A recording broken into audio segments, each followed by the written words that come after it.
Welcome to Tales of the Lesser Medium, a podcast that pokes fun at video game narratives. I'm your narrator, Caleb J. Ross, and I'm joined once again by my co-host. Look, we told you guys that we'd try our best with the pronunciations. Yes, Rio turned into Ryu. Yes, we said Chi-Yumin instead of Chi-Yumin. No, we're still not sure which is correct. So just hang in there with us. We promise that at the very least, we'll deliver whatever we deliver entertainingly. You know? Yeah. At least that. Yeah, and that was my co-host, Travis Derry. Hi.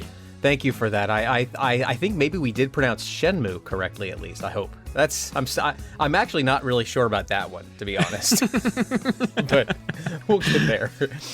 As always, we'll be taking you through our favorite video game franchise narratives, interjecting with all sorts of hilarity along the way to make you laugh and to make us be totally not surprised by how often a red-headed motorcycle lady just sort of, appears out of nowhere to help us out of our various misadventures on our way to get revenge for the death of our father. We should probably ask the motorcycle lady about what's her whole deal, right? Yeah. Like she's kind of the Ada Wong of Shenmue, just a good-looking gal with unclear motives and an even less clear purpose, but a very clearly drawn bosom. Anyway, today we continue our 3-part Shenmue adventure with Shenmue 2, and get ready to hear a lot of names. I mean, I don't really know how you prepare yourself for that. You can't empty your head of existing names to make room for all the new names you'll hear, but I kind of feel like I just needed to warn you because there's gonna be lots of names. Lots of names, and some of them, all of them, we can't pronounce. That is right, Travis. We open up to a giant bird flying through the sky. Why is that detail pertinent to the story? One really can't be sure, at least not right now. But every single time the player boots up the game, they get to hear this bird's loud-ass screech as it flies into view and soars across the sky. Is the bird important? Is the screech important? Again, we can't say for sure, but we've mentioned it here anyway, just in case, so that later on, if this is relevant, then at least we can say, hey, you've been warned, all right? We told you it was coming, and that callback will be strong. Then next, after the shrieking's done, the camera pans down from the soaring bird to a young woman waking from a sleep inside of a cave. Looks like her campfire died hours ago. She appears to be alone. So far, we've got birds and homeless people. What are we in for with this goddamn Shenmue sequel, Travis? Oh man, so much. So much. I don't even know where to start, but I know exactly where I'd fucking end it. So the young woman stands quickly and without hesitation flees from the cave in a full sprint. Was it the bird that woke her? Huh? Is the bird signaling something with its screech beyond simply, I'm a bird, caw-caw, hear me screech, caw-caw? As she's running through the nearby forest, a voice, presumably hers, can be heard. And that voice says, from a distant land in the east, from across the sea, he shall appear. And just so everyone knows, you'll hear this every time you boot up the game. And I'm nailing it. He does not know the strength hidden within him, the thing that would destroy, the strength that would fulfill his wishes. When he is ready, he shall seek me out, and we shall brave together the rocky path. I shall wait. This encounter has been my destiny since ancient times. A dragon shall emerge from the earth, and darkness shall obscure the heavens. A phoenix shall descend from above. Its wings will create a wind in the midst of a pitch-black night, and a morning star shall glisten. Oh my God. Now, breaking the fourth wall here, I think we've alluded to it in earlier episodes, but I don't always play these games. I just kind of read the script that Travis writes. And Travis, you said that you nailed that reading. Nailed it. I'm really hoping you didn't. Oh, I am confident that was the best thing we've emulated from the series so far was that reading. Oh my God. Okay. All right. Well, there's a few things to dissect here. We know the mirrors that are so highly coveted by our villain, Lan Di, and our hero, Ryu, are the Dragon Mirror and Phoenix Mirror. And we know that Ryu just parted his homeland for Hong Kong in search of Lan Di. And we know that there's a dude out there somewhere who loves eating ferry tickets. Seriously, these are rosemary and olive oil Triscuits to that guy. Oh, God, and those are top-notch Triscuits? That's why you eat the ticket. Now you understand. Mm-hmm. This prophecy, as spoken by the young woman many, many, many, many times, hints that she expects Ryu to come to her land soon, and together they will face the evils these two mirrors are expected to create once they're combined. Yeah. Now, we really won't get to know her today. That intro, every time you put in the disc, every time you start it up, You get a fistful of her there, and then you don't know what happens to her for hours and hours. But this gal, let me tell you, she's real sweet. And I mean that in a she's as daft as Rio kind of way. Not at all as boring or as lifeless or as creepy as Rio, but actually somehow 10 times more of a walking corpse. But that's for later you, much later you, to experience and decide. Like completely next episode you. So just sit back. All the questions you have now will not be answered today. Wow, way to keep him hooked. This is cool. This is cool. The next episode, though, I bet the numbers will be up. I expect people to be there for that. But for now, we zip to Hong Kong, January 21st, 1987. Yes, the very same January 21st, 1987, when the Rock and Roll Hall of Fame welcomed a bunch of people, including Aretha Franklin, Marvin Gaye, and the Coasters. Oh. And yes, the very same The Coasters, who released Yakety Yak in 1958, a song about a teenager who doesn't like being told to do boring chores. Yes! The very same boring chores the player is forced to do in the Shenmue series. Well, not exactly the same chores, but similarly boring ones. Rio doesn't have to, bring in the dog and put out the cat. Yakety yak. Don't talk back. And since when is inquiring really about your father's murder the same as doing chores, I said don't talk back, Travis. Yay.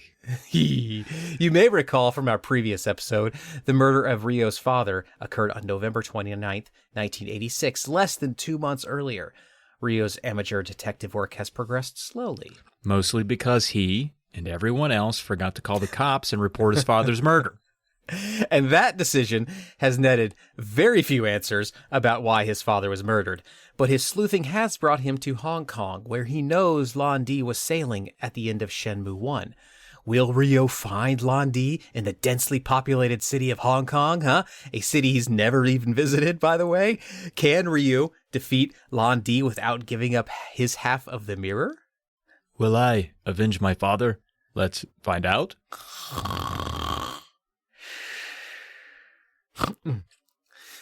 Ryu steps off the ship and onto a port in Hong Kong with no idea where to start his search or where he'll even sleep next. He does have the note given to him by Master Chen that should lead him to an elder master here in the city named Li Xiao Tao. Much of Rio's experience wandering the streets of Hong Kong will be asking strangers for directions and wishing he had more money because maps of the city aren't free. Hong Kong is a hostile place rife with thieves and confusing street layouts that make tourists often lost and frustrated. And by tourists, I of course mean people playing Shenmue 2. And earning money is tougher in Hong Kong than it was back in Rio's hometown. Money-making opportunities are initially left mostly to chance until some other opportunities eventually open up. Gambling games and betting on arm wrestling are common ways to make quick cash, but those things require money to even participate in. Now Ryu, he kind of hopes there's a forklift operation around here somewhere. He has that experience. I do miss the vibrations of a forklift, the order of placing crates just so, the satisfaction of a job well done. Please, let there be forklifting in Hong Kong. While roaming the side streets on his search for Li Xiao Tao's address, Ryu is nearly killed by a motorcycle that comes speeding around a blind corner. The driver screams, "Get out of my way!" Wait, how about you take this? You're good at the girl voices. Get out of my way! I was just fucking around. Get out of my way! Ryu doesn't take kindly to her recklessness, and a confrontation ensues. Then, out of the blue, she says to Ryo, You must be Japanese. Ryo confirms that he is. And like you listeners, he is quite confused about why his country of origin is suddenly important. She tells him that Here in Hong Kong, you need to watch out or you'll get run over. with the subtext, of course, being, because I love running over Japanese people. She must. Yeah, Ryu keeps his composure and asks her for directions to a place to stay while on his revenge vacation. She directs him to a place called Wan Chai, and she tells him her name is Joy. Joy seems a fitting name for a reckless motorcycle chick. Before zipping away at a dangerous speed, she tells Ryu to be on the lookout for gangs. Yeah, then he goes to the gangs and they're like, hey man, you need to be on the lookout for this joy-riding motorcycle chick.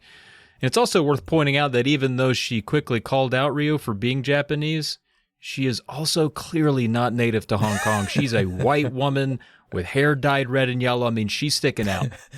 Her warning was warranted. Minutes later, a young boy approaches Rio, asking for help from street thugs. We know Rio has a big heart and will fight on the behalf of helpless young people who fall victim to violent bullies, so he doesn't hesitate to follow the boy into an alley where he's met by 3 thugs. It was a trap! Yeah, it was a trap, and not even the cool kind of trap, which, of course, we all know is... Yeah. Like, maybe like you're walking through the woods and you fall in one of those like holes that they dig to like capture bears in, but it was actually like a survivalist bunker built by diabetics and it's full of cheesecake. Like that's pretty cool. Oh man. Or maybe it's like one of those like sticky fly traps, but human size, and instead of the sticky fly trap being covered in stickiness, it's covered in like hair gel and leather jackets.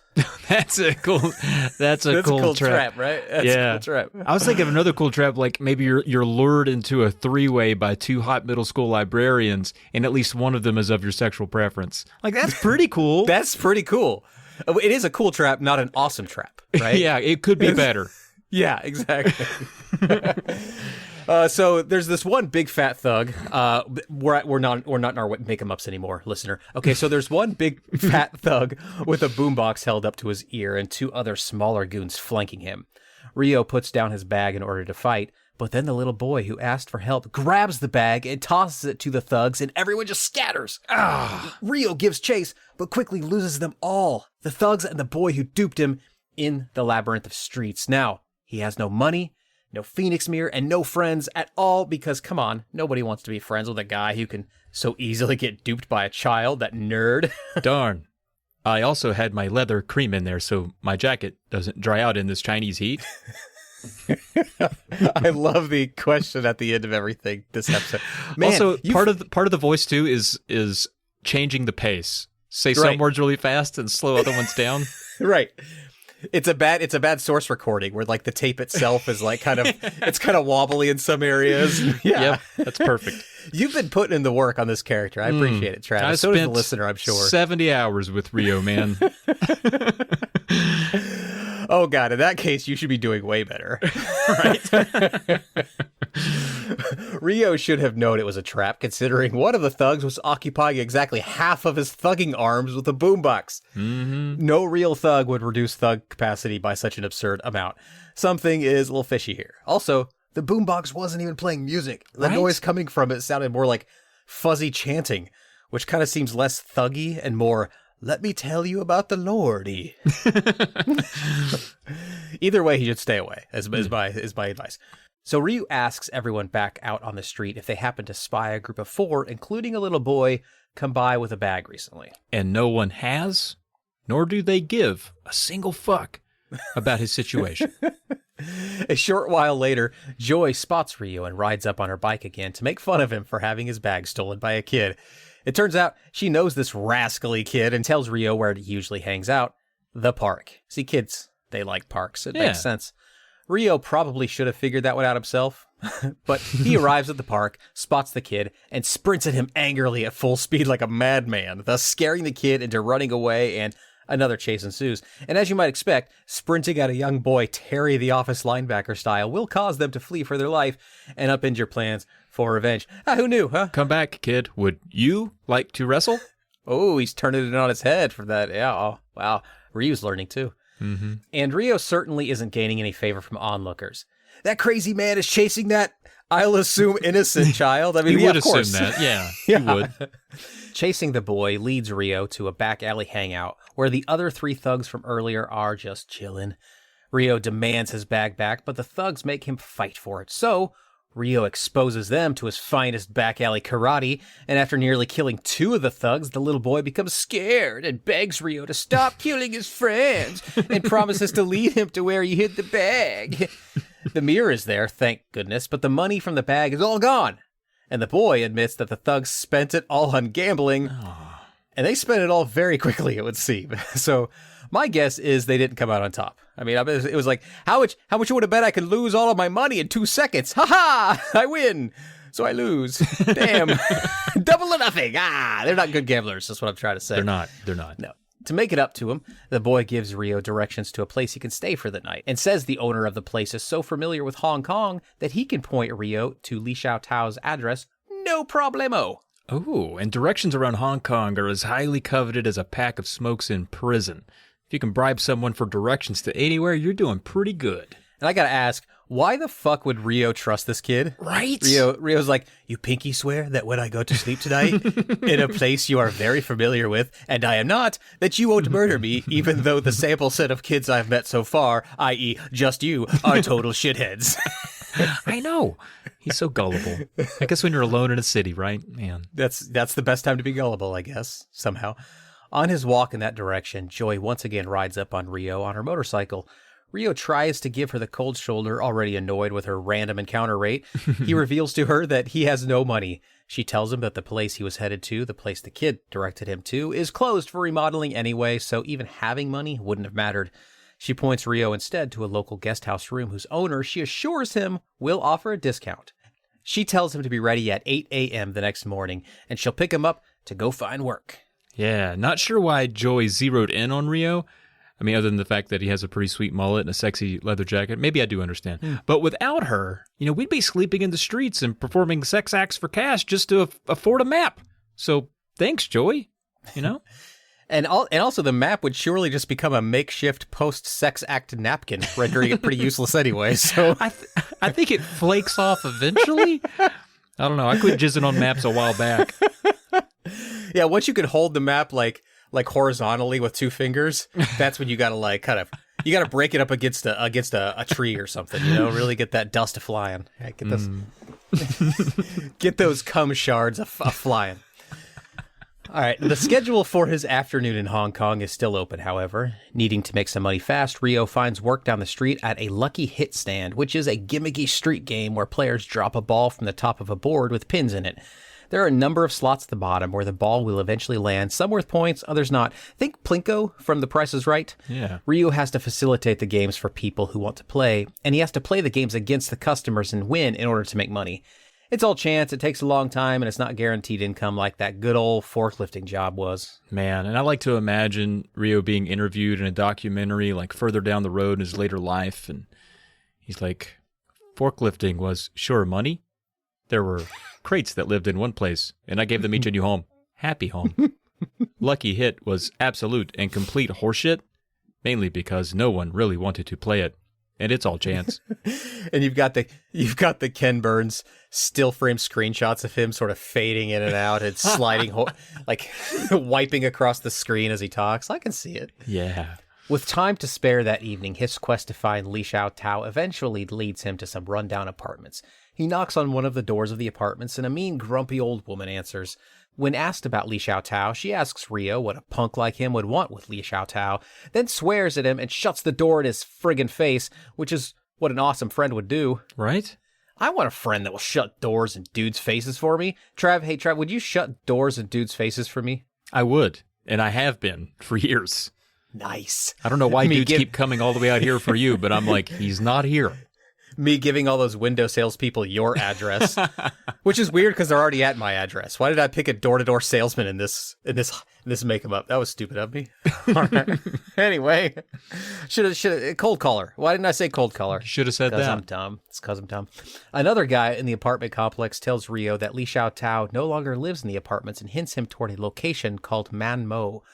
Rio heads back to the guest house for the night. Yeah, and once again, if you recall from our last episode, Shenmue games are just fetch quests protracted in a highly drawn-out manner. All we want right now is to find one person. But going for that unnecessary realism, they want to make finding someone you don't know in a city you've never been in a realistically tough experience, which equates to asking 30 annoyed people the same question over and over again and being led in circles. It's fun. The next morning, at 15 till 8, Joy's motorcycle can be heard revving up outside. She's here early. Ugh. Rio hops on the back of her motorcycle and they speed through the city streets before arriving at a wharf where some hard-earned income can be had by moving more crates. Oh, thank God. Forklifts. Unfortunately, for Rio, this wharf has not invested in forklifts as a viable crate-moving technology, and instead he must lift crates in tandem with another guy and carry them a mere 50 feet to the other side of the room and drop them. over and over. Oof. Ryo's crate lifting partner doesn't make things easy and grunts annoyingly with each step. Each crate is more difficult and annoying to lug across the warehouse than the last. It's not sweet forklift money, but it is $10 per crate, which adds up over time. Guys, I don't want to stop any toes on my first day, but we should get a crate full of forklifts. Like, good idea, Rio. That's actually not bad, dude. The guy's like, and then I bet, but then we'll probably have to have, maybe one extra person to help us lift that crate and move it 50 feet. So, I mean, I don't really understand the benefit here, Rio. You're going to have to help me out here.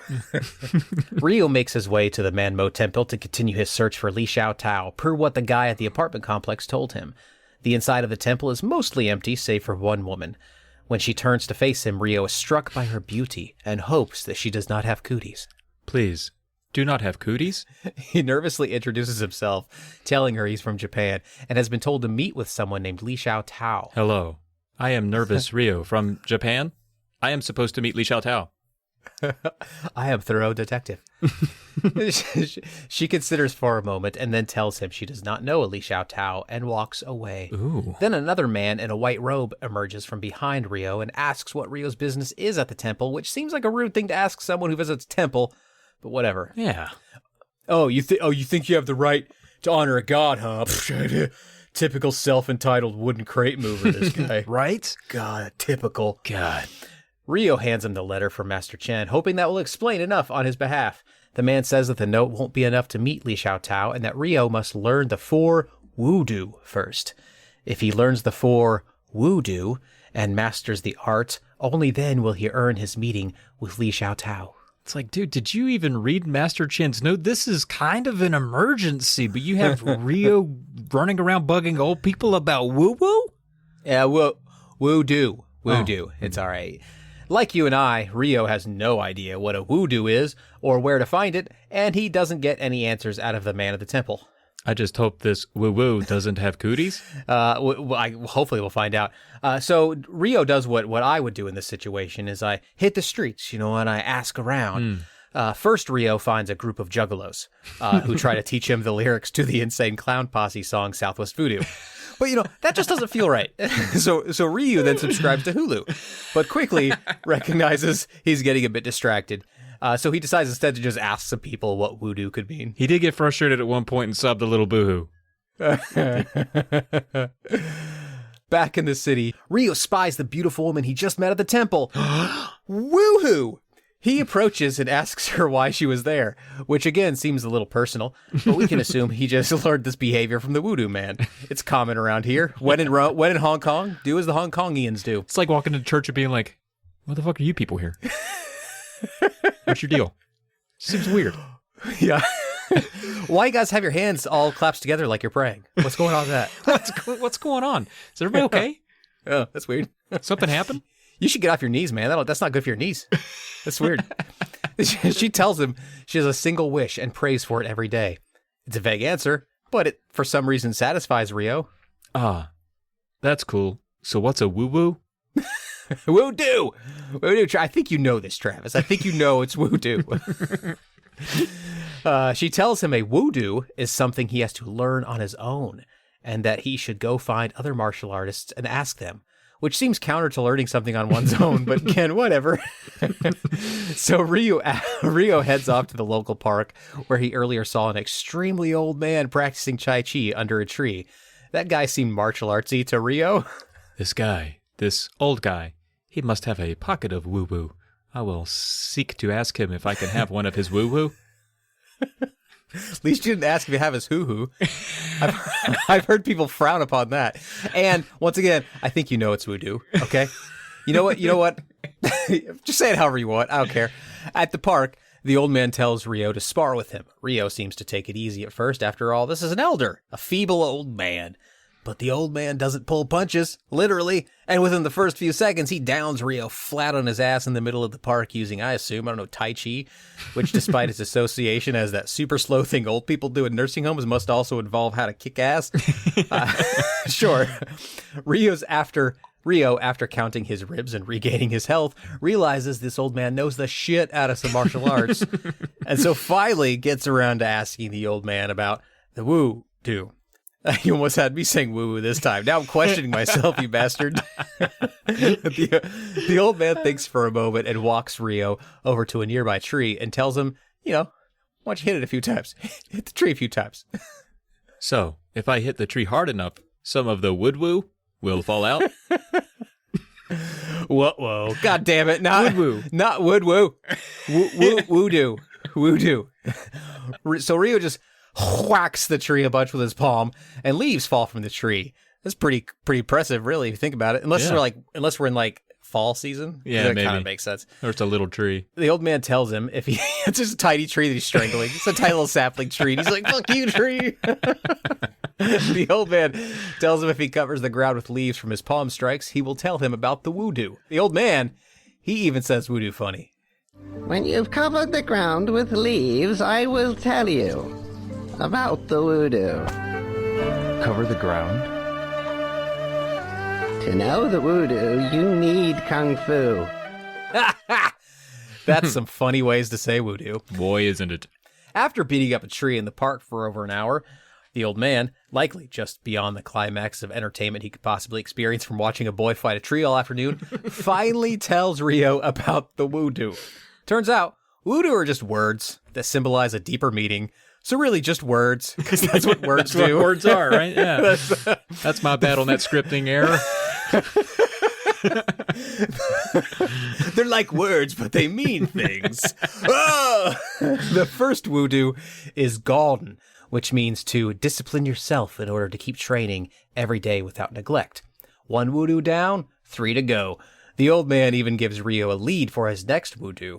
Apparently, there's a martial arts school on the other side of town, and the teacher there should know. Oh, look at me. I have 1 voodoo. Right? I do. There you go. Here's your voodoo. Here's Yay. your voodoo, Rio. Yeah. Now, it's nice that the old man gave Rio a lead, but since Rio is looking for words, I think a dictionary would have been a better gift. Here, take this. It's 3. They're definitely in here. Can't tell you which ones they are.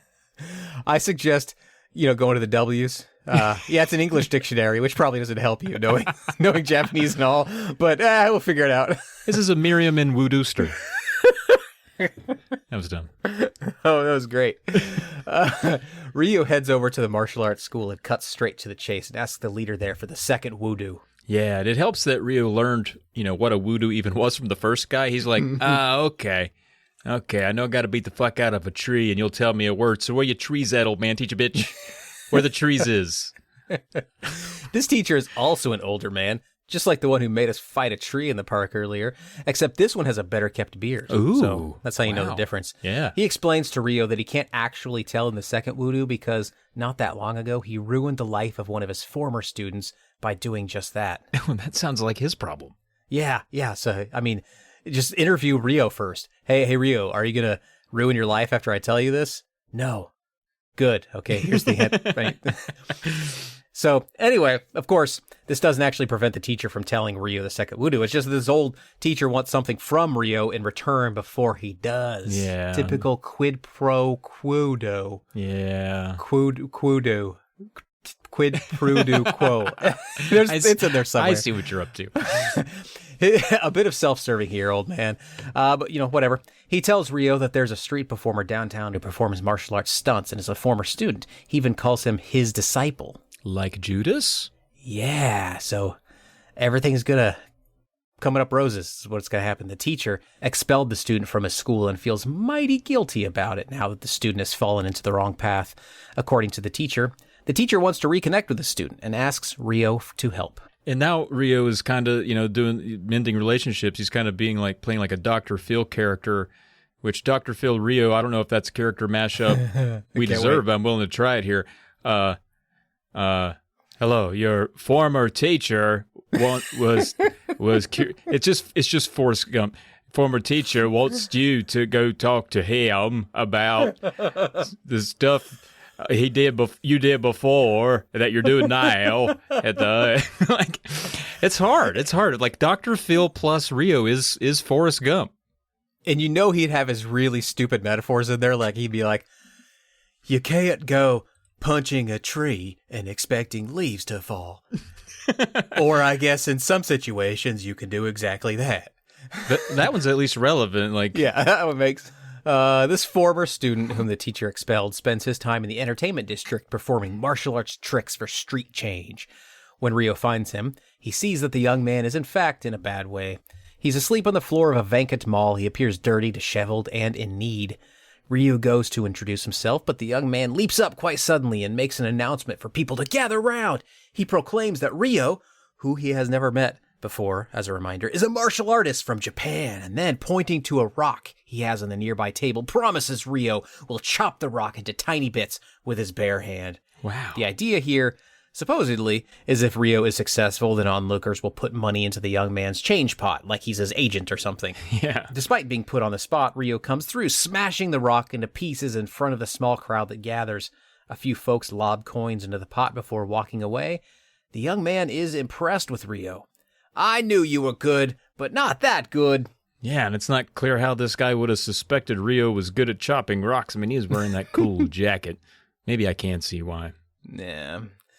I think that this guy, it could have been he was just guessing, but I like to think that this guy demands that every passerby chop rocks. He was just probably pretty freaked out that Ryo couldn't do it, you know? Like, holy crap. Ryo blows the young man's mind when he tells him that his former teacher sent him and that the teacher wants to apologize for expelling him. After a moment, the young man hands Ryo a letter to give to his former teacher, and Ryo delivers it. In the letter, the student admits to breaking G, which is the second wudu. The second wudu means to keep your heart free of conceit and do not use force thoughtlessly or flaunt your technique. As we know, the former student was using his skills as performance tricks to make money on the street. And while it was a necessary means for him to get by, it violates the second wudu. Mm-hmm. The important thing here is that Ryo has now learned what the second wudu is. As for the teacher and the student, they seem happy to have heard from each other, and the next steps on their reconciliation are up to them. It's up to you on your terms. Ryo is now ready for the third wudu, and the teacher graciously directs him to a barber shop where he can learn more. I said voodoo, not hairdo. Ryo swings by the barber shop and finds the place empty and dark. He spots the barber in the back corner, all alone and smoking a cigarette in silence. Ryo approaches and asks the barber about the wudu. Yeah, now doesn't seem like a good time, Ryo. I think this guy just killed a man. The barber orders Ryo over to the barber's chair and says he'll trim his hair while he explains. Now, Ryo didn't ask for a haircut, but it looks like he's getting one anyway. If I were Ryo, I'd be a little bit offended, actually. Right? You have a fine enough haircut, Ryo. I mean, it is polygonally perfect. Like, there are no curves. It is very straight. I think you're fine. The barber tells Ryo that martial artists who strayed away from the path of wudu were often hated by others and killed when their guard was down, like when they are sipping tea or at the barber. At just that moment, the barber takes the knife he's been sharpening in the background and brings it up to Ryo's neck in one swift moment and dares Ryo to move. Ryo doesn't flinch. Well, no visible parts of him do, but I bet his asshole has a mouthful of barber chair leather, huh? The barber admires his resolve and tells him the third wudu is dawn, which means to be brave and stay calm to make the right decision. The barber tells Ryo that a tailor in the city may lead him to the fourth wudu. Yeah, it's weird that each of these martial artists tell about how important it is to know the wudu and stay on the wudu and be one with the wudu, but all of them only know one wudu each. That's true. I wouldn't take advice from these people. I would be asking, hey, can you direct me to someone who just knows them all? There's got to be someone. It's like, now we all honed in on just one wudu. We were told some kid with really already straight hair, but for some reason would need a haircut, would come and asking about all four. So we're supposed to give that information to you.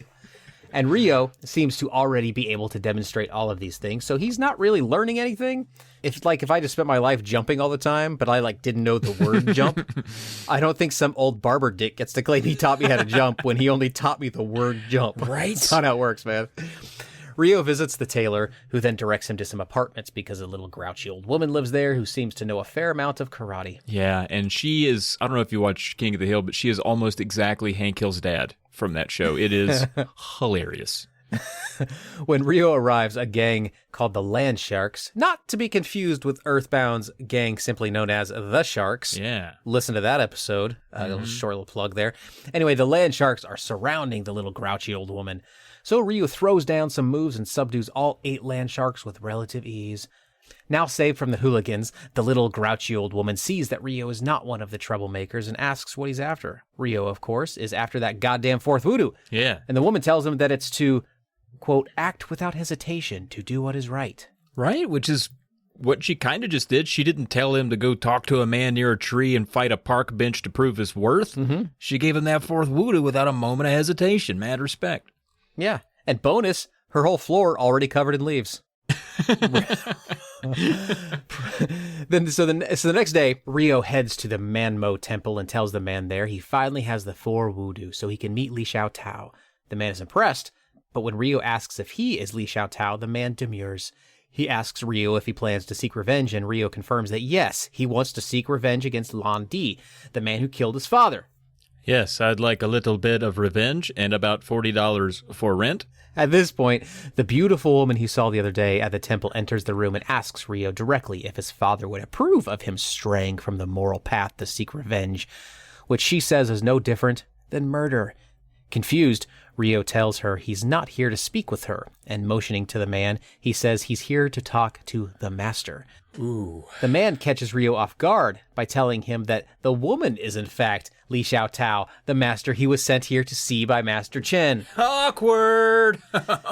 She tells him that the 4 voodoo, he's only mastered 2 of them, Gone and Dawn. Right, so she says he's mastered self-discipline to train every day and to be brave and calm to make the right decision. He still needs to master Ji and Yi, which are to keep his heart free of conceit and not use force thoughtlessly and to always act without hesitation and do the right thing. Pretty sure we've seen that already, but what she says goes, so... She didn't play Shenmue 1. That's the problem. That's, you know what, probably. Yeah. All right, well, he's got some work to do, apparently. Rio follows her outside the courtyard, and with her back turned to him, she orders him to attack her so she can see how much kung fu he possesses. He tells her, no, he will not fight a woman. So she moves lightning fast and appears behind him, startling him and catching him off guard.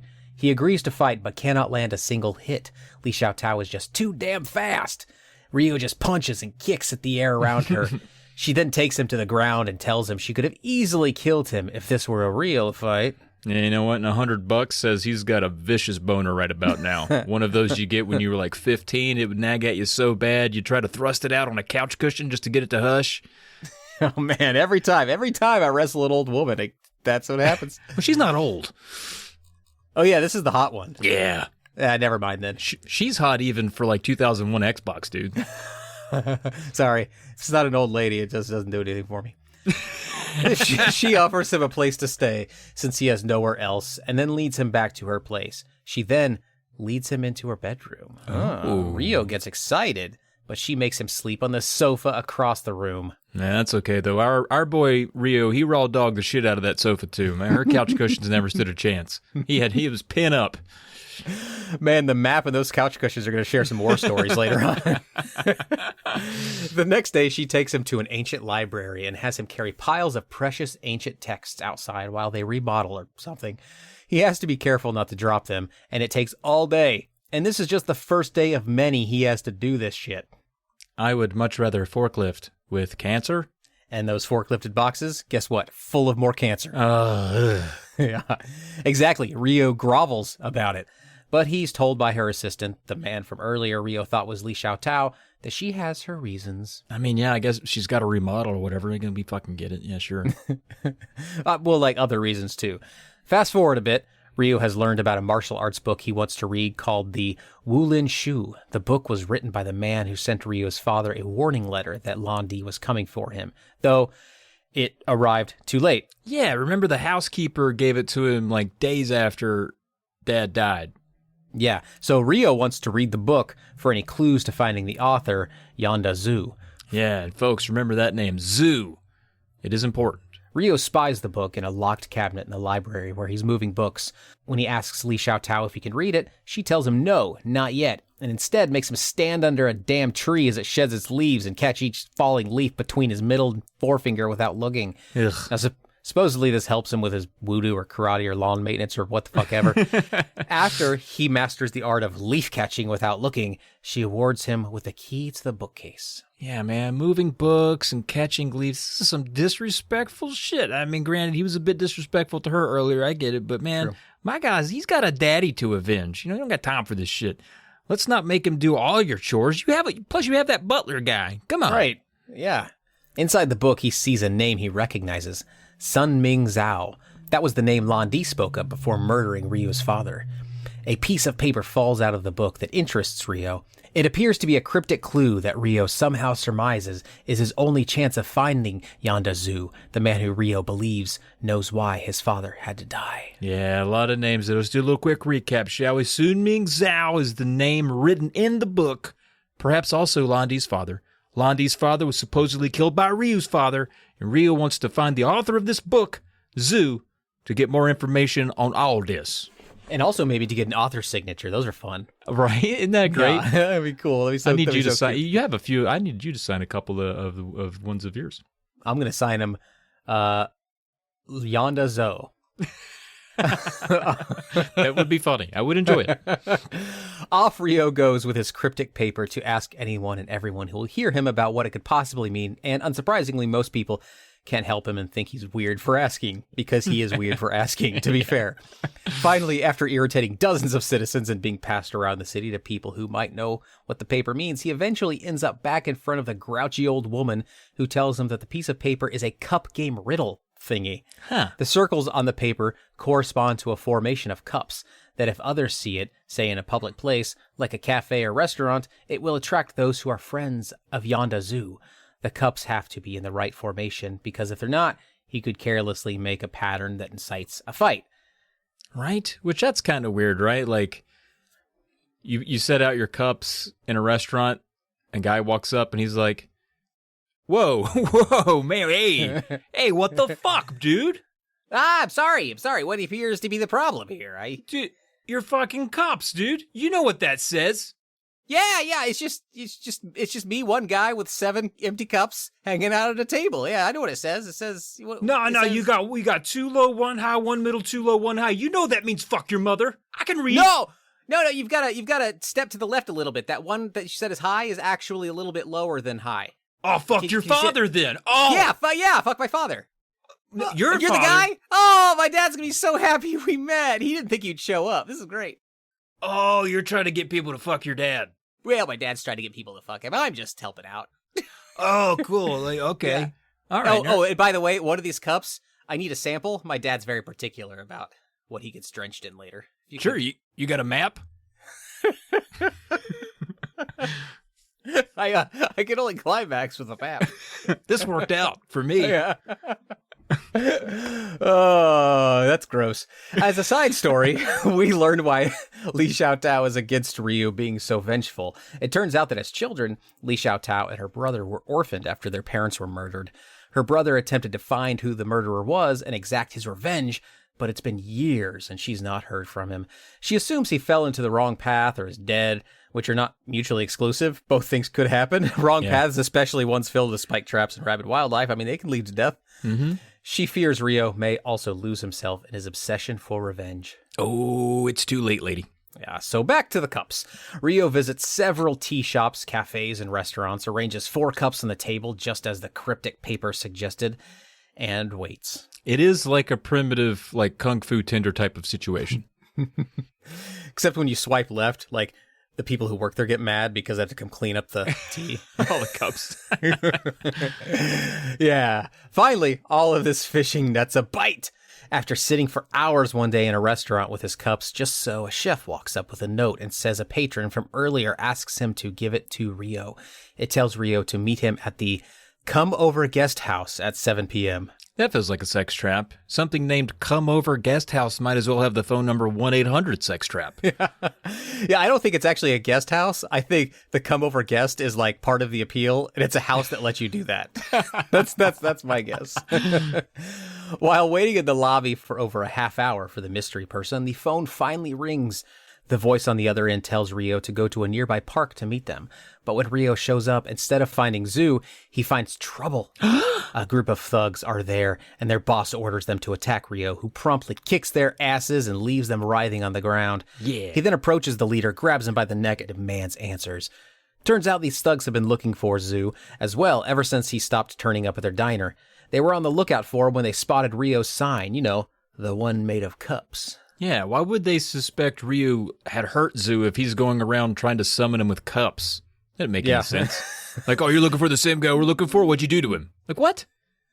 I'm just hoping he'll come back to me and recognize these cups that say, I want to kick your ass again. That's what I was actually saying. Looking for a second chance. Rio drops the guy and heads back to Li Xiaotao's for the night. He'll be sure to visit that diner tomorrow after a hard day of walking books around at Li Xiaotao's temple and see if he can get any answers of his own. Before that, though, why not hit up the local arcade for a little fun, huh? Yeah. All this hunting voodoo and old guys has been kind of boring. Time to take a load off. And would you know, Hong Kong may be a big city, but it's just small enough to where Rio runs into Joy yet again. Ugh. During this encounter, Rio learns some interesting information from her. Yandazu? You mean the Yandazu? You know him? He owned a company called Five Stars Corp. He was pretty well known here in Wanzai, but he recently disappeared all of a sudden. He disappeared. Yeah, there are rumors that it has something to do with the underworld. The underworld. Could it be... And I heard that Five Stars Corp went bankrupt. Do you know anything else about Young Dazu? Anything else? Anything that might be a clue would help. Well, there are no clues. Yandazu suddenly disappeared one day. Oh, He had an office in Workers' Pier, but no one's there now. no clues. My only possible lead is to try the Chawan Well, find. my dad benefited from the disappearance of his business rival. Your father? My dad's running a trading company. He deals with the Japanese, too. Really? He has a business relationship with a man called Chen living in Yokosuka. Yokosuka? Chen? Are you talking about Master Chen? Liu, you know Uncle Chen? Yeah. I was able to come to Hong Kong because of Master Chen's help. Uncle Chen helped you? Yeah. He made the arrangements for me to come to Hong Kong. How come? Chen of Yokosuka is an important figure among Chinese merchants in Is Japan. that so? How did you get Uncle Chen to help you? It's a long story. None of my business, right? That's right.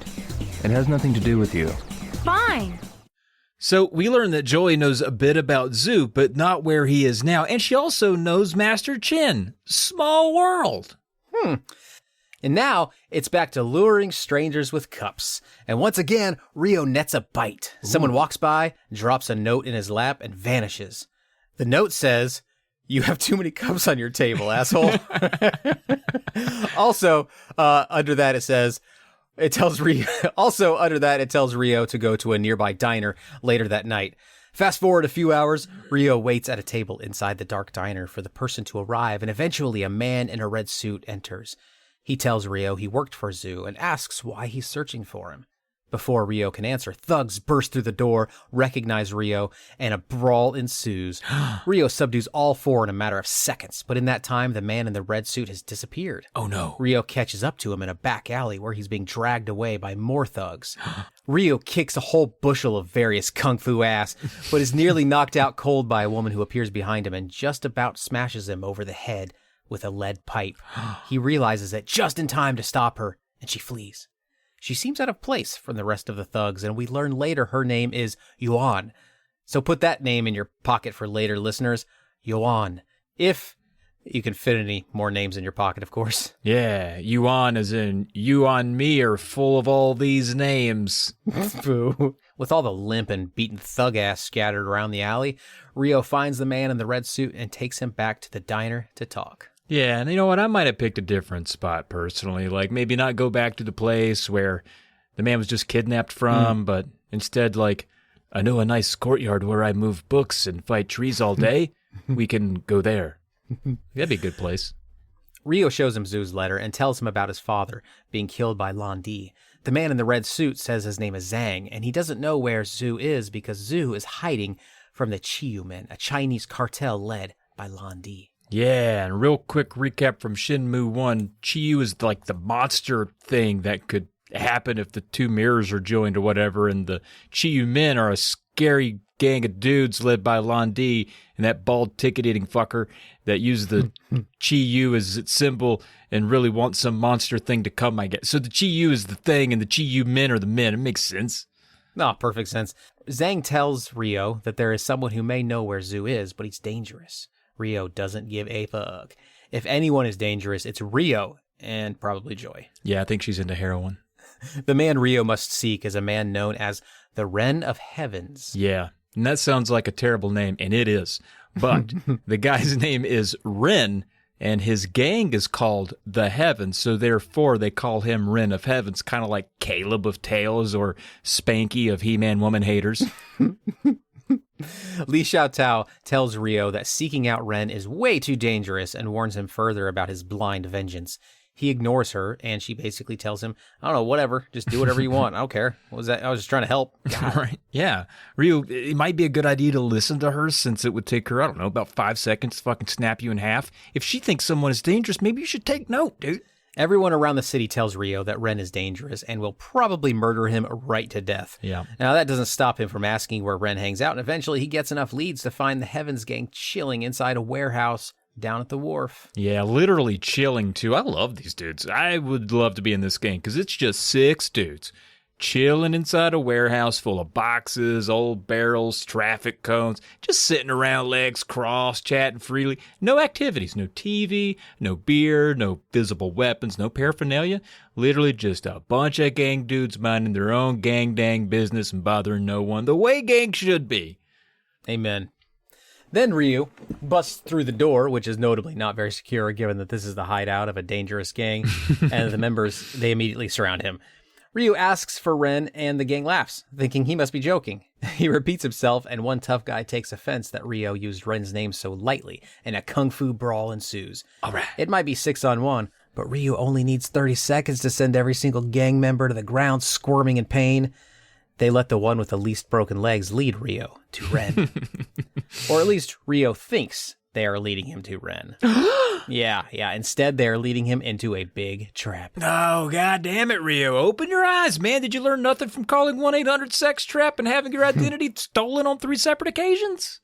Ryo soon finds himself in a cross-section of alleyways with thugs approaching from all directions, surrounding him.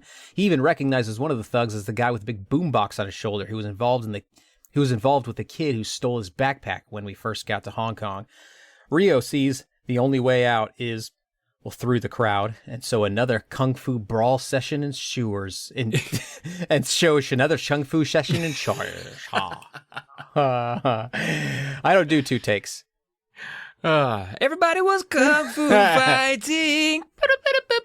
Everybody was fast as lightning. Or really just Ryo was, at least for a little while. He was doing all right. He was holding his own for a minute. Thanks for that save, Travis.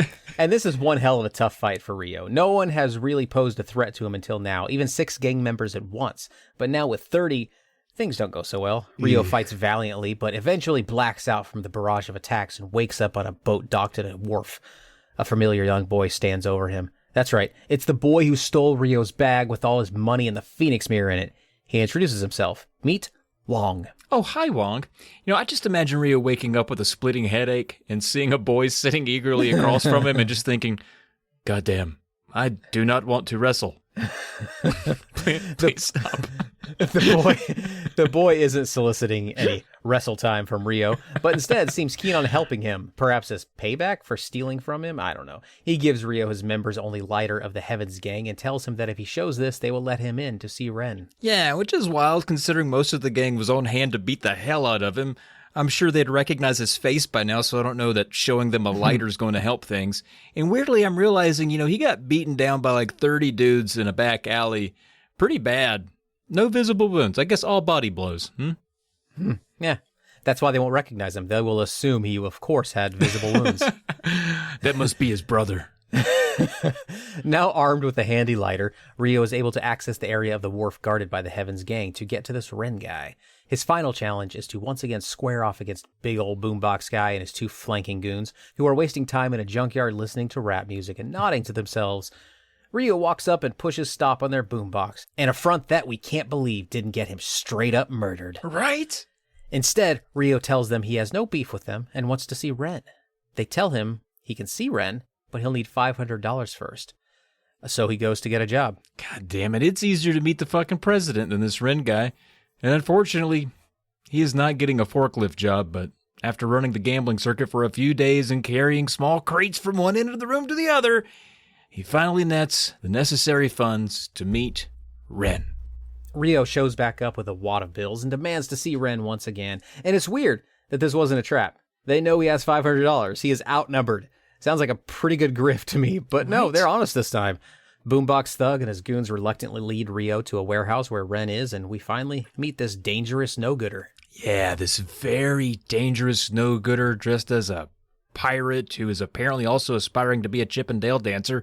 Then he does some tricks with his switchblade to impress Rio, and Rio does seem impressed. He's like, dang. Now there's an idea. A knife. Huh. Then Ren just simply agrees to lead Rio to Zoo and hands him a map of where to meet him. But it's stiff. It's a stiff map. But, nothing is ever simple in the world of Shenmue. If you want a thing, you're 6 people to ask and 12 locations to inspect away from ever getting it. If you, for 1 second, think we're going to meet Zoo soon or ever, you're completely out of your wharf. I imagine like Rio takes the map and he like starts trying to fold it like you do an oversized cardboard box to get it to fit in the recycling bin. It's just like, I got it, snap, and then snap. Ren leads Rio into a warehouse where he thinks Zoo is, and the two sneak to a back room where an important meeting is taking place between thugs. There are some familiar faces here, like Yuan, the woman who tried to smash Rio over the back of the head earlier, and other shady individuals that can only be described as wearing crime boss-like attire. Fancy suits, hats, wearing excessive jewelry, matching jerseys that say crime boss on it. You get it. Yeah, but when Rio isn't, this is crazy. When Rio isn't looking, Ren he jumps in, knocks out 2 of the bad guys, takes one of their guns, stabs his switchblade into the table, then just disappears, leaving Rio behind. I don't know if he was trying to do a magic trick or something. I don't know what he's trying to do, but Rio, still hiding and wondering what the fuck just happened, accidentally knocks a pipe to the floor, and all the remaining thugs end up finding him where he's hiding and ask him where the money is. And Rio's like, I don't know anything about any money. I just want to find Zoo. And they don't care. They want to fight him. So Rio kung fu him right in the ass, does good kung fu. It's never explained, nobody ever talks about it, but I don't know what Ren was even trying to do there. He accomplished nothing except almost getting himself and Rio faded. Rio finally locates Ren down at the park, vibing with his boys. Oh, we got the boombox bumping. We got guys tossing football. Just a beautiful day for outdoor gang stuff. This Heaven's Gang really knows how to spend time together. I like them. Yeah, they're Heaven's Gang, not Hell's Gang. That's true. Optimistic. Rio walks up and tells him Ren needs to keep his promise about finding Zoo. Ren says, sure, I'll take you to him, but you have to catch us first. And then they take off running. Oh, boy, and a gang that plays tag just spontaneously like that? These guys seem so fun. Rio chases Ren into an abandoned construction project where they both fall through a wall and crash to the ground from about 4 stories high, nearly dying on impact. Through their shared experience of near death, Ren warms up to Rio and tells him that Zoo is in another city called Kowloon. Yeah, which again brings into question that whole thing earlier. Like, if you knew he was in Kowloon, why are you sneaking us into a crime boss den and then acting a damn fool? Ugh. But now we get to see the real city of Kowloon. Well, not the real one. We get to see the one in the game. But Kowloon was a real city. And it's pretty interesting. I would encourage you, if you've never heard of Kowloon, look it up. It was an actual city that was originally a Chinese military fort and was the most densely populated spot in the world. It was home to only 50,000 people at one point. But the city, so small an area, only about 6 acres, the density ended up being something like 5 million people per square mile, like literally just people stacked on top of people. The pictures of it are absolutely insane, and obviously the game can't quite do it justice, but, you know, both are densely packed with shit, so... Nah, I'm kidding. I like the game. It's fun. Before leaving Hong Kong, Rio thanks everyone who helped him, including Wong, the boy who stole his stuff and let him sleep in his abandoned houseboat, as well as the various martial arts leaders in the city who taught him sweet moves and woodoos. The last person he needs to tell is Li Xiao Tao. She gives him a quick woodoo quiz first. We see a flashback of her experience as a little girl watching her brother leave on a quest for vengeance. The last time she saw him, to feel better about letting him go on his own, she asks Rio if he wouldn't mind trying to kick the shit out of her real quick. He obliges and agrees to her test of strength. Yeah, and then we get some steamy kung fu under a pretty autumn tree. Rio tries, but he's never able to land a strike on her, and Li Xiao Tao just rakes him over the coals. Then she does a rare move where she swiftly launches her elbow into his ribs, sends him flying about 30 feet. He gets up. You know, he's counting his ribs. Most are still inside of him. Good. And she offers to teach him this new move that she just pulled over on him. But instead of testing on her, she calls out that old priest butler guy that's always lurking around the place for Rio to try it out on, which doesn't seem fair to that dude.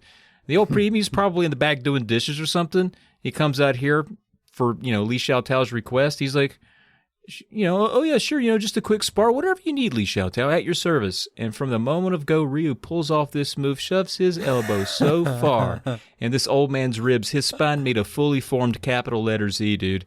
I mean, he fell to the ground, probably dead, and Li Xiao she tells Ryu, like, okay, I think you're ready for Kowloon. Good news, the priest is not quite dead. And he does manage to stand up. And he slurped back some blood drooling from his lips, of course. And he tells Rio, good job. That's a good job in I got my ass kicked language. Thanks. Rio then hops on a plane for Kowloon. One of the first people he meets is the boombox thug who leads him to Ren's Kowloon hideout. How did that thug get here? I guess the Heavens Gang gets around. I don't know. Yeah. Ren, still dressed like a pirate mascot for kids' cereal, takes him to visit an herbalist who knows a zoo. With a little convincing, the herbalist tells him he needs to go to a restaurant, find a man in all black, and give him the password, "Dragons don't sleep." This herbalist gives him the same instructions that I would say to anyone who was bugging me to get them to leave me alone. Go find a man in a black suit and tell him dragons don't sleep or some shit, okay? Just get out of here. Turns out the password "dragons don't sleep" works pretty well, and Rio is granted access to a room where a large, bald, and muscular man awaits. Rio asks him if he's Zoo, and the man replies something along the lines of, "Zoo isn't so handsome." It seems like a weird time for insulting people who aren't here. That's just rude. Yeah. This guy then tells Rio he's also looking for Zoo, and some henchmen emerge to fight Rio. Ren shows up just in time to get his ass kicked as well, and both Ren and Rio are locked in a cell and handcuffed together. Ah, damn. And this bald, muscular motherfucker is known as Don Niu, and that name's going to come back up. Sorry to burden you with more names, folks, but keep the Rolodex humming. After 3 days in the cell together with no water or food, they finally come up with a plan. Hey, it's never too late. The next time the guard comes around to check on them, Ren will tell the guard Rio is dying, and what good will he be to them dead? The guard falls for it and enters the room, but before he knows what hit him, Ren and Rio throw a punch with their handcuffed arms, forming a super arm that knocks the guard out cold. They escape to the roof and fall asleep, still handcuffed together. Aw, that's adorable. On their way down in the morning, they run into the thugs who locked them up, and another chase ensues. Except this time, they find themselves at a dead end where their only hope is to jump off an upper floor balcony and to the top of a neighboring building several feet below. They have to time the jump just right or risk dying together. They're still handcuffed, after all. They commit to the jump, fly through the air, and land unscathed. Back at Ren's hideout, the young boy, Wong, picks the lock off their handcuffs, so the two are finally separated. And you know, it is weird how Rio needed like 2 buses and a plane to get to Kowloon, but all of Ren's gang just makes it here to the hideout. Like, hell, Joy is even here, and she has a motorcycle. And it turns out Joy and Ren have a thing going on, and realizing that Joy knows Rio makes Ren suspicious. He was like, wait, she almost hit you with her motorcycle too? That's how I met her? It's just, it's a little bit of drama. Ren and Rio then go back to the herbalist shop, beat the shit out of him, and tie him up for setting them up. The herbalist tells them to visit a guy he knows who's tech savvy and can probably help them. They figure, what the hell, and pay him a visit. The guy isn't home, so Ren and Rio steal about 40 cassette tapes they find at his place and listen to all of them for clues because apparently this guy was a wiretapper. Ooh. They hope they can find out something about Londi or Zhu or anything that can put them on the right track.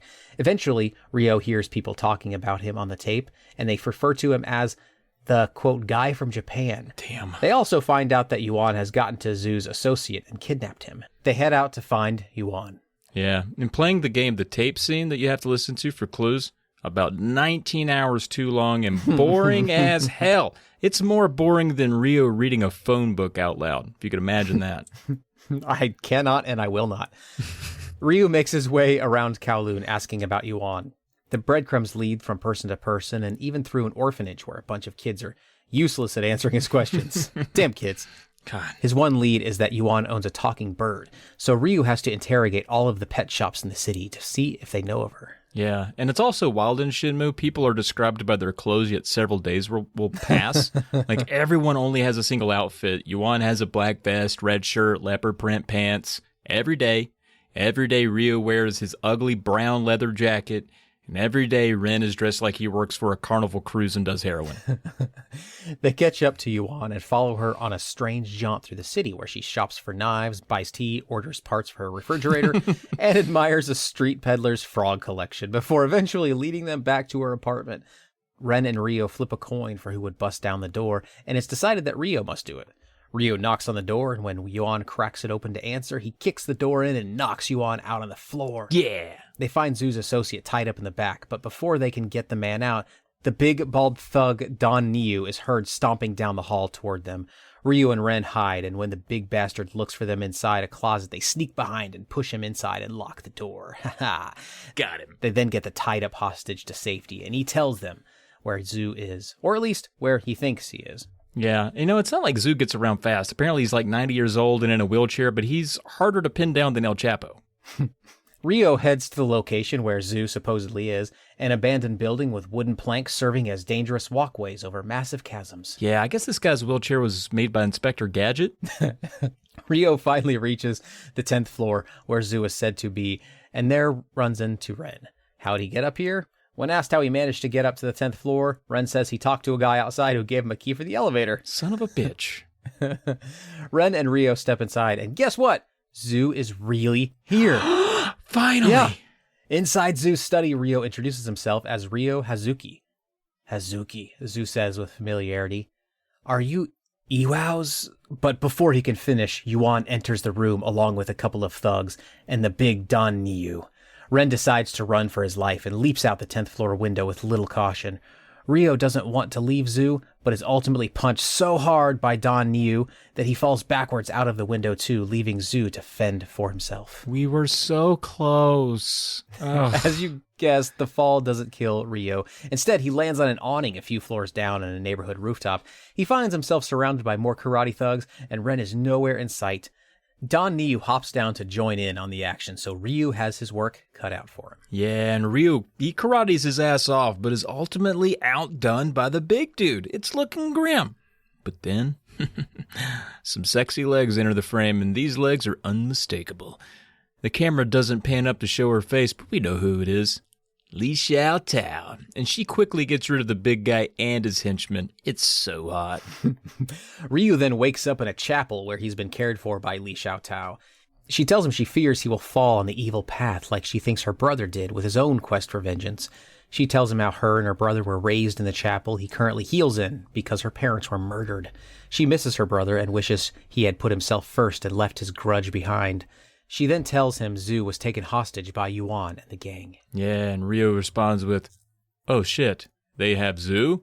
I need to get my revenge," and leaves. Like, he doesn't remotely acknowledge her amplified warning of revenge, or was he like, "Oh, I'm sorry, your parents were murdered too." Samesies. Like, no, nothing. Back at Ren's hideout, Joy enters to announce she knows where they have Zhu. He's been hiding at a Chiyu men hideout, and from there they plan to deliver him to Lan Di. Yeah, and the rest of the group, including Joy, Ren, Lil Wong, sounds like a rap group, hip-hop group. Joy, Ren, we got Lil Wong, the hostage guy they still have living with them. And they all tell Ryu that, going there's way too risky. And he's like, fine, I'll just go alone. And they're like, well, that's riskier. but they don't even try to stop him from going. They're just there to let him gauge how risky things are. It turns out the only chance Ryo has of getting access to this Chi-Yu Men hideout is to impress the organizer of the local street fights, since he has ties to the gang.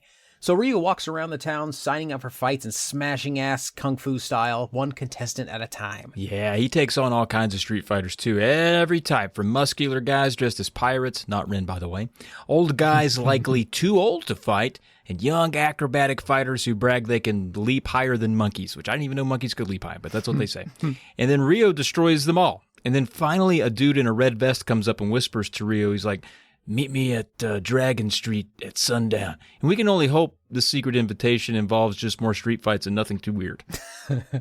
At the meetup, the man hands him 3 photos, each with a different person Ryo is tasked with tracking down in the city and beating the hell out of.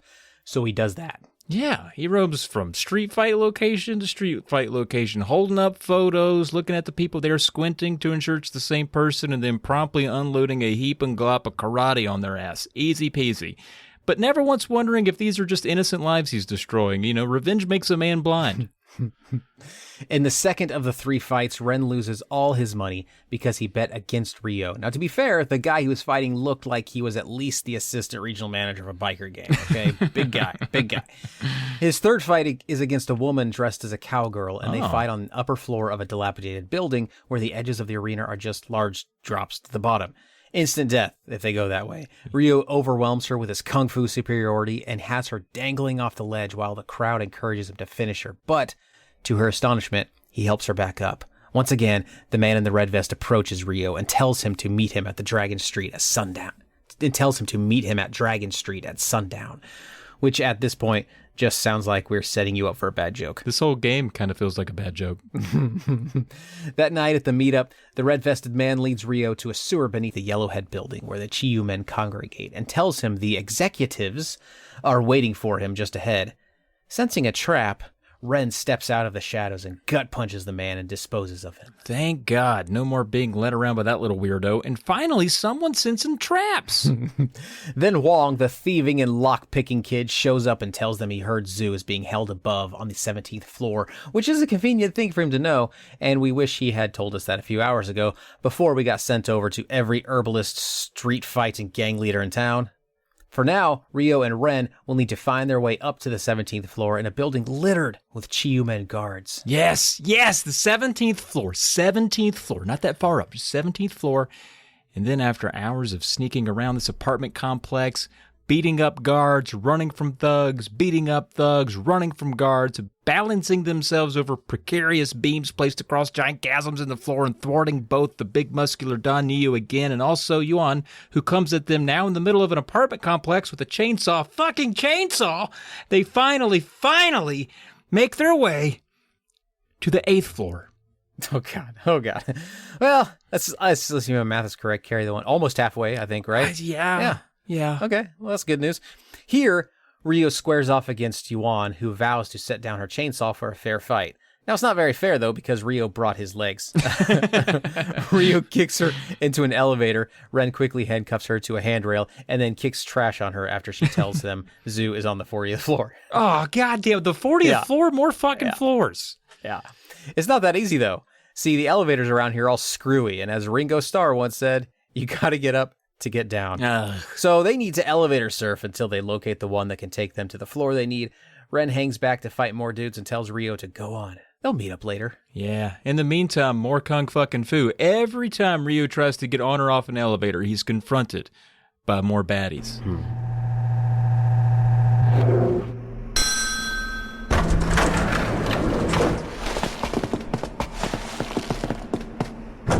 You're not going any further. Damn. Several kickings of ass, kung fu style. Later, Ryo steps off an elevator to see a fight taking place in a cage somewhere beneath him. There's a man dressed in a very decadent costume fighting another man who looks like he'd rather die than be there. The costume fighter has a unique but effective fighting style. Ryo is. He's kind of turned on by it, I can tell. Yeah. When Ryo gets down to their level, he sees Joy tied to the railing, unconscious. The Chi-Yu men have captured her. but the costume fighter, who is addressed as Master Baihu, promises he'll release her if Ryo defeats him in a fight. Of course, Ryu accepts the challenge and mauls him in short order with a roundhouse kick so vicious, Patrick Swayze nearly comes back to life every time somebody remembers it. This fight with Baihu nearly feels like a final boss fight, but here in Shenmue 2, it's just another fight against a guy who wants his ass kicked by Ryo. You won't even remember this guy 5 minutes from now.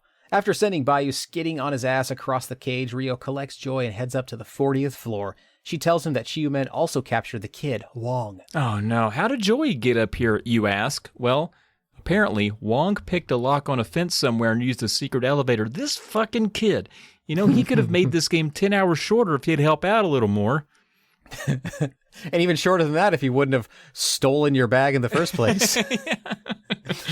Ryo and Joy step off the 40th floor to a completely different looking atmosphere. Up here, the floors are marble. There's a giant bust statue of Don Niu, gorgeous chandeliers on the ceiling, ornate cement columns and decorative banners adorn the walls. It's a stark contrast to the floors immediately below that make the entire building look like it's just a moderately windy day away from collapsing into a heap of rubble. Yeah, shortly thereafter, Ryo and Joy are surrounded by more guards and henchmen. Ryo, of course, subdues them with 2 initial doses of kung fu and then a couple more ass-kicking booster shots for good measure. He threatens one thug to tell him where Zhu and Wong are, and per the thug, they are apparently just outside on the roof. So, Joy and Ryu head out on the balcony and scale the outer steps to the top of this rickety-ass building to fetch the hostages I sense are getting close to the end. So at the top of the building, we reach what should be the climax of Shenmue 2. Emphasis on the should be. It has it all. Kung fu, wheelchairs, helicopters, and a sunset over Kowloon. As Ryo steps onto the roof, he sees Zhu in a wheelchair. Yeah, just there being 90 years old, best he can do. And behind him is a man he's never seen before, wearing all black and sunglasses. And that guy looks fucking cool. He does. But he then strikes Zhu over the back of the head, knocking him out. Not cool. Then a helicopter flies up and into view. I wonder who's in that. Yeah, the pilot? Yeah, just the pilot. But below the helicopter and hanging, cool as fuck, from the drop ladder swaying beneath, that is Lan Di. Yeah. Who dangling from the helicopter is more like Air D than Land D. You know what I'm saying? Right. Jesus Christ, that was stupid. Yeah, well. Oh, but you're right. This has got to be the end of the game. How's it going to go? Let's find out. Ryo recognizes Landi right away and even says in his most vengeful tone, Landi. Oh, baby, that was very vengeful. Mm-hmm. They exchange stares for a moment, and as Ryo begins to approach the helicopter, Don Niu picks up Wong and dangles him over the ledge of the building.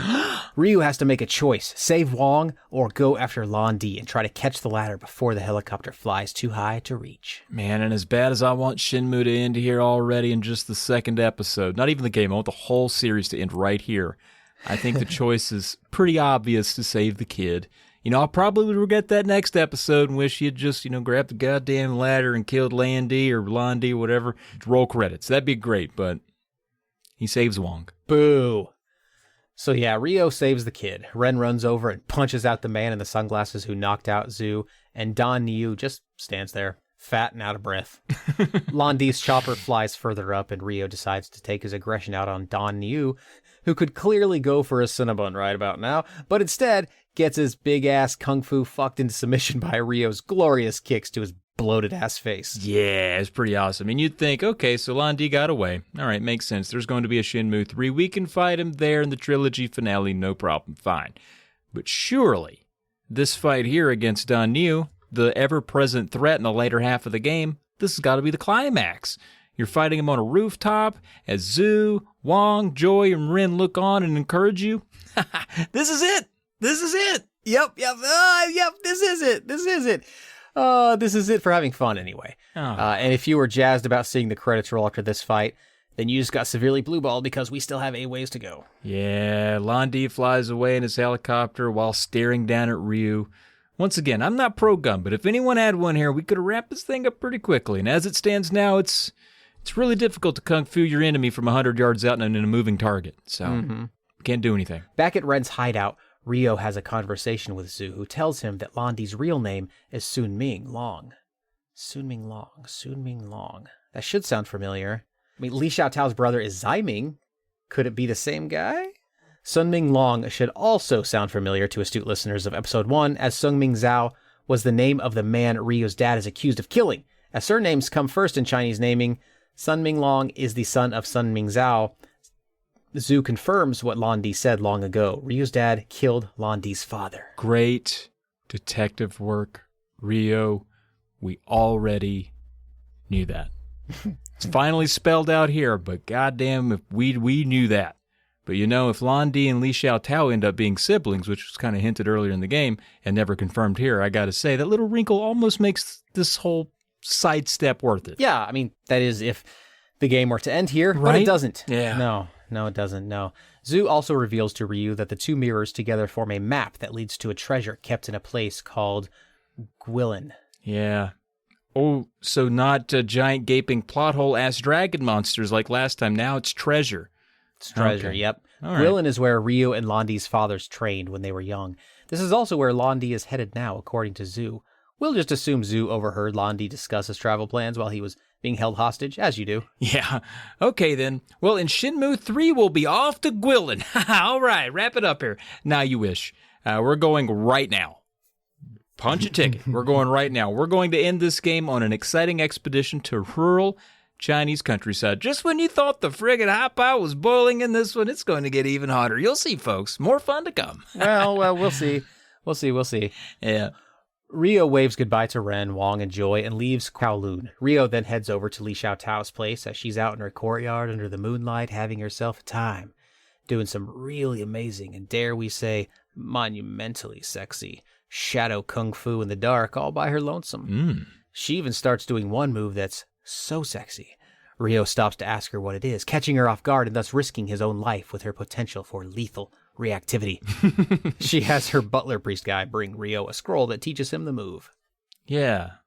She should start an OnlyFans and make these horny hot rods pay for their sexy courtyard kung fu, Then we get a quick flashback to where Li Xiaotao was young and growing up with her brother Zaiming. The two kids split a yin and yang pendant. She hands Rio her half and says to him, I don't wish you to follow the same path as my brother.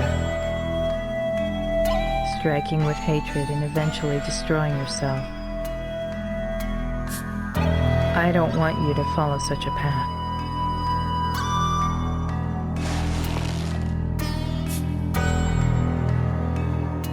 I can understand how your brother felt. You know, too, how he felt. I won't die. Your brother must be alive somewhere as well. Ryu has not yet made the connection that I alluded to earlier, that Lan Di and Li Xiaotao could be siblings, and it's this shoddy detective work by him that has made what could have been an episode of 48 Hours where they actually catch the killer a several-month-long expedition around Southeast Asia to find a mirror. Next, we cut to Rio on a boat chugging up a river between some rural Chinese mountains. Another great opportunity to cut to the credits here. Look, he's on his way to Gwilin, the gateway to Bailu Village, where Landi is headed. See y'all in 20 years for Shenmue 3. Good night! You're right, yes. But I'm sad to say we still have hours of gameplay to go. Fortunately for our listeners, most of that gameplay is boring as fuck, and we'll try to tighten it up here as much as we possibly can. You're welcome, listeners. The shit we do for you, So, Rio hops off the boat in Gwilin. It's beautiful here, that's for sure. Rural countryside, gorgeous vistas, a complete departure from the urban streets of Hong Kong or the narrow, overcrowded passages of Kowloon. The locals tell Rio that Bailu Village is a few days' walk from here, so he gets to hoofing it. But a massive storm erupts, torrential downpour. Yeah, dogs, cats, goats. In the midst of the lightning, thunder, and heavy rain, Rio, yes, spots a baby goat fighting for its life dead in the middle of a rushing river. Oh no. He thinks about saving it, but the water looks too dangerous. Just then a young girl comes out of nowhere, sprints down the riverbank, dives in, and tries to save the goat, but now she looks to be in trouble. Oh no. Rio doesn't hesitate, doesn't even yank off his leather jacket or kick off his boots. He just dives in after them and saves both. Yeah, and this girl's name is Shenmue. And when you load up the game, she's the girl with the loud as hell screeching bird. Nice to meet you. Okay, yeah. So who's the goat? That's a debate had between Michael Jordan and LeBron James. Oh, boo. Sports sucks. So anyway, Shenmue calls the white goat a deer, which is clearly incorrect, so she's probably a dumb hillbilly, and therefore not worth saving. She also tells him she's from Bailu Village and can show him the way there. He follows her. They get to her place. I'm a dumb hillbilly. You'd save me, wouldn't you, Caleb? You wouldn't want me to save you because I'm a stupid redneck from Kansas, so I don't have saving ability. Yeah. Oh, we die together. They get to her place, and a giant bird swoops around and screeches just like we described at the very beginning. Yeah, it's all coming together. The prophecy's fulfilling. And she has a tree out front. Any guesses on what the tree's name is? Elmer? Nope, incorrect. The name of the tree is Shenmue. Huh? The game is named after a tree in some mountain chick's yard. That's fun. Hello, Shenmue. Would you like to wrestle? He's been wrestling a lot of trees. He's probably like, so you want me to, let me guess, you want me to fuck this thing up real good and you're going to tell me a word, right? Also, I just want to point out that since we mentioned, Michael Jordan and LeBron James, that was just a couple paragraphs ago, in just that amount of time, our narrative summarized about 3 hours of just walking through the woods. That is not an exaggeration. Holy shit. Apparently, the leaves of the Shenmue tree are called Shenhua. See, that's the girl's name. Get it? I mean, barely. Yeah, let's wrap this up. Okay. They sit around and talk for way too long about trees they each remember, and then she leads him to her house where he fucking finds a drawing of the goddamn dragon and phoenix mirror. Whoa, lady, those mirrors are like my thing right now. Oh, sorry, let me do that as Rio. Nice. Mirrors? She says her stepfather made the drawings, and Rio is all like, oh, baby. I would sure like to meet him. I have questions about mirrors. And she tells him he works down in a mine, and she can introduce them tomorrow. Ooh, I can't wait. Or, he's like, ooh, I cannot wait. But, he's on the inside, he is turgid. He should answer her question with like, no, let's not do it tomorrow. Let's do it now. I've been through some shit, lady. He's like, I am map horny. Let's go. But in the meantime, Shenhua won't shut up about trees and spirits and also tells Ryo that her parents are dead, so she's adopted. Ryo tells her that his dad was murdered, and the two just keep trying to one-up each other about dead parents and trees. Wrap it up! God, Shenhua reminds me of Luna Lovegood from Harry Potter, except deader inside. So the next day, they head down to the mine where her dad works, but it's clearly abandoned. What's he been doing down there? We may never find out, nor do we really want to know, but we do find a note he left. It says that he finished his work and that she must yield herself to the one who carries the Phoenix Mirror. Ugh. Yes, we're not quite sure what yield herself means, but we're going to just assume it means assist. Yeah. The dad also leaves behind the most sacred possession in the family to her, a beautiful sword. Great. You know how Ryo loves using swords. This will come in real handy.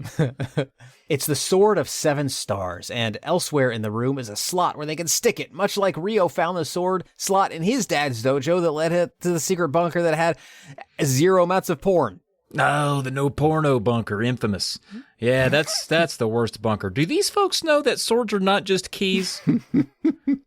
Placing the sword in the slot causes a contraption to rise up from the ground nearby. On it is a place where the Phoenix Mirror fits just so.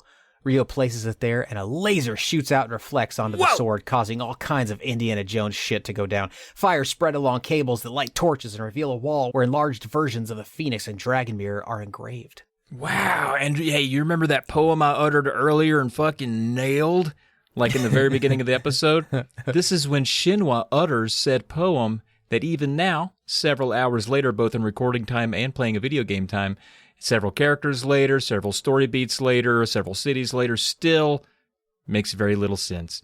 But it does insinuate that Ryo and Shenhua were destined to be together, and hey, guess what? They are near each other right now. Yeah, and also, guess what? We're fucking done. We're out of here. That's good. Roll credits. Roll it. Woo! I saw you age 40 years through the reading of that script. You okay, bud? I'm tired. But you know what? For those listeners who are still with us, that's not your business. It's not your business that I'm tired. That's personal. Sure. Is it because that cancer you got turned out to be malignant? You thought it was benign. It's starting to wear you down. Yeah, I'm so glad that it was only malignant. God. Whew. Ooh, boy. Dodged that bullet.